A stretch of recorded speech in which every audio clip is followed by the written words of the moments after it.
today for this hearing of the Joint Economic Committee. Today's hearing is going to focus on one of the most important topics that we could ever cover, and that relates to the most fundamental unit of society, which is the family.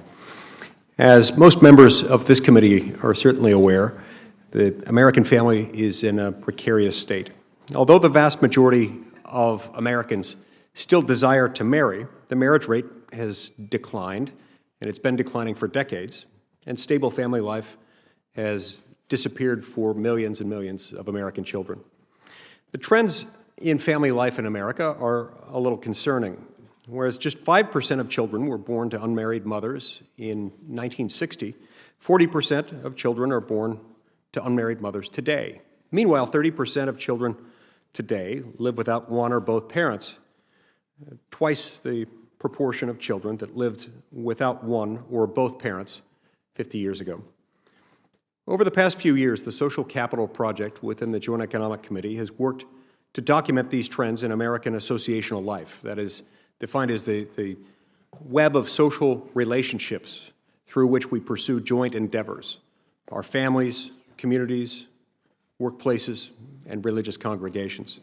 The project recognizes the family as a crucial source of these relationships, which is why our policy agenda aims to make it more affordable to raise a family and to increase the number of children raised in happily married families.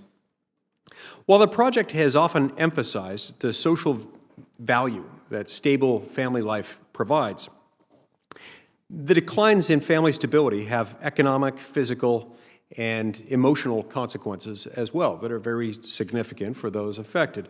For a variety of reasons, children raised in single-parent families are far more likely to experience child poverty, less likely to graduate from high school or attend college, and less likely to be connected to the labor force as adults. In addition, children raised in single-parent families are less likely to have positive relationships with their parents and far more likely to experience physical, emotional, or sexual abuse. Conversely, children raised by two married parents in a healthy relationship are likely to be happier, healthier, and better prepared for life. This, of course, doesn't define every circumstance, and one should not deem oneself subject to one fate or another, depending on one's family circumstances. Nevertheless, the statistics are informative, and we should look to draw from them. The positive outcomes associated with stable home life are outcomes that Americans want for all children, regardless of their background and regardless of the home that they happen to have been born into. But tragically, the decline of the family is concentrated among some vulnerable groups, including minorities and lower-income families.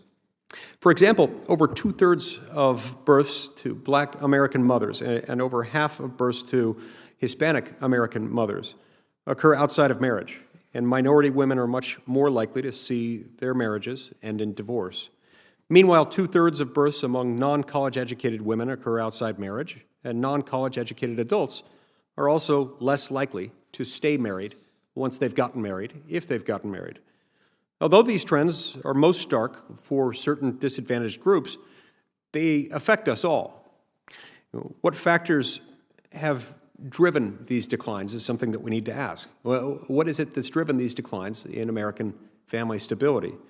Well, the breakdown of the family is at least partly caused by cultural changes that have reverberated throughout our society, including changing romantic norms that led to greater relationship ambiguity, a culture of individualism that too often emphasizes the desires of individuals over the well-being of the family, and the retreat from religion, which is one of the strongest supports of marriage and family life. But while cultural factors may have contributed to declining marriage rates over time, the federal government has also played an active role.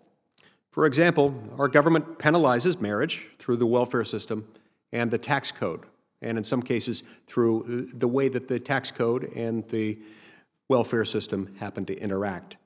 Our federal government should not be in the business of punishing marriage. Instead, it should support policies that strengthen marriage and thus improve the likelihood of family stability for children. State and local leaders should also seek ways to strengthen marriage and increase family stability. At a bare minimum, government should have as its object not to discourage or punish marriage under any circumstance. Some of us have been working toward that goal. Today, we will hear from expert panelists who will speak to the state of the American family and discuss various policies, solutions to discuss some of the current challenges facing families. I look forward to hearing their testimonies on this crucial topic. And I now recognize our new Vice Chair, Mr. Byer, for his opening remarks and congratulate him on his selection as Vice Chair.